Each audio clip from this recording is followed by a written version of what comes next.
Okay, let's dive right in. We're looking at this January 8th showdown at the Emirates. We've got a ton of source material here, scouting reports, performance metrics, you name it, all focused on this huge clash between Arsenal and Liverpool. Our mission today is to sift through it all and really get to the core of what these numbers are telling us. And you have to start with the core conflict, right? Because when you just look at the data we had, I mean, this match feels incredibly lopsided. For Liverpool, the traveling side, the feeling is, well, it's being seen as a massive mountain to climb. That's the baseline, isn't it? The league table itself just frames this entire conversation.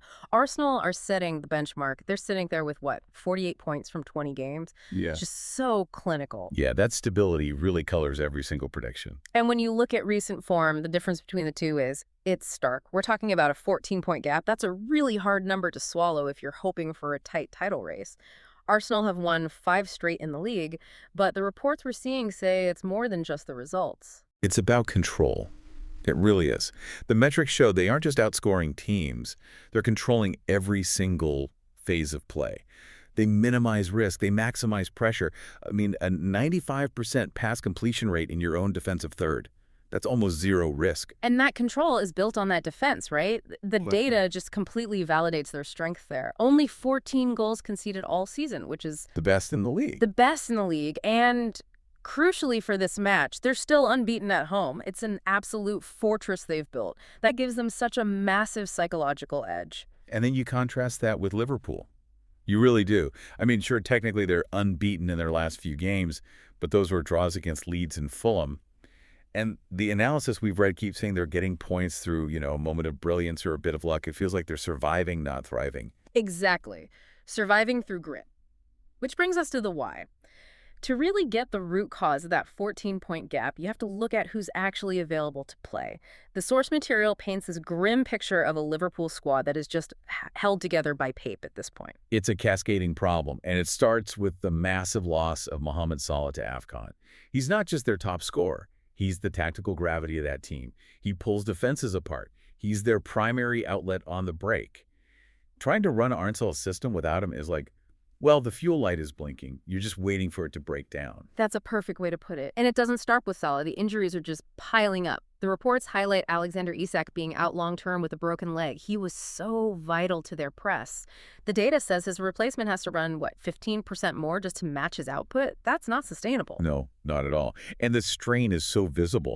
Hugo Ekitike missed the Fulham game with muscle soreness, and now he's being asked to lead the line. That's a huge burden for a player who isn't fully fit. And if you connect these issues, you see this ripple effect right into the defense.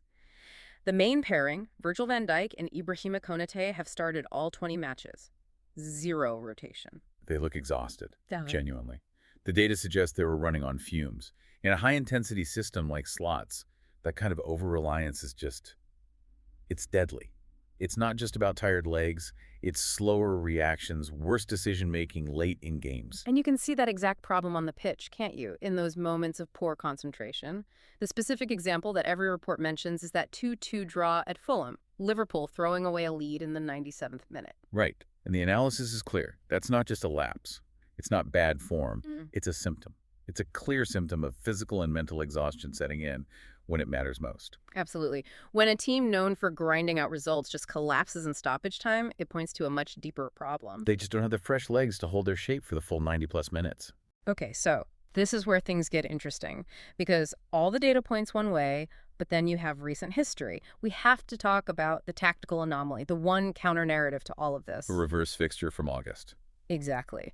That 1-0 Liverpool win at Anfield, that result completely defies the current breakdown. It does. And that was because Arne Slot's tactical setup on that day was, frankly, masterly. He knew Arsenal would dominate the ball, so he set up in this really disciplined low block. He let Arsenal have possession, but gave them absolutely zero big chances. They just suffocated them. But that was then. And the huge question now is, can he possibly replicate that without his main outlet, without Salah's pace on the counter? If you give up the ball, you need that lethal threat on the break. And you're facing a different Arsenal now. Mikel Arteta has them playing with, I think one source called it robotic efficiency. It's not about flair. It's about structure, patterns, and players executing their roles perfectly. They are not the same team Liverpool faced in August. And there's a specific detail in the numbers that should terrify Liverpool fans. Bukayo Saka has scored in his last 3 home games against Liverpool. He knows exactly where the goal is in this fixture at this stadium. Which leads to the big tactical warning for Liverpool. If they go to the Emirates just to play for a draw, which is a natural instinct when you're fatigued, they could just get picked apart by that relentless Arsenal structure. They somehow have to find that red way spirit. And for anyone listening, what does that concept, the red way, really mean here? It's that chaotic, high-pressing tempo that defines Slot's team at its best, that belief they can just overwhelm you. But the big concern, from the analysis is that spirit just looks a bit low right now. They'll need the mentality of a cup final just to get a point. So, if we distill all of this down, what are the actual stakes? The analytical consensus is clear. Arsenal are 64 favorites, and for good reason. All the metrics back it up.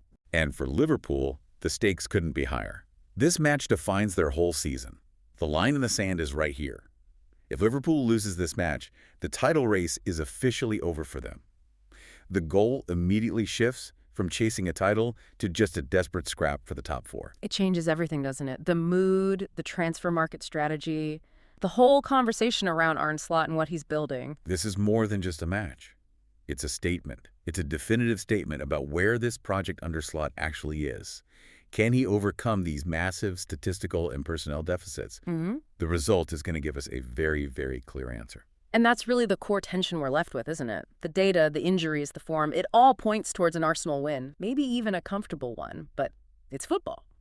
And there's always that potential, that sliver of hope for Liverpool's grit to show up. Absolutely. The tension is right there. Are the analytics predictive, or are they just describing an imbalance? We've laid out the whole case for why Arsenal should win, but, spirit and tactics can sometimes overcome the numbers. That's the challenge for you, listening at home. As you follow this, ask yourself, were the analytics right, or did something unexpected happen that proves not everything can be quantified? It makes watching the result essential, right? Because either way, it's a huge lesson. Thanks for diving deep into all this with us. We'll be back next time to unpack the next set of facts.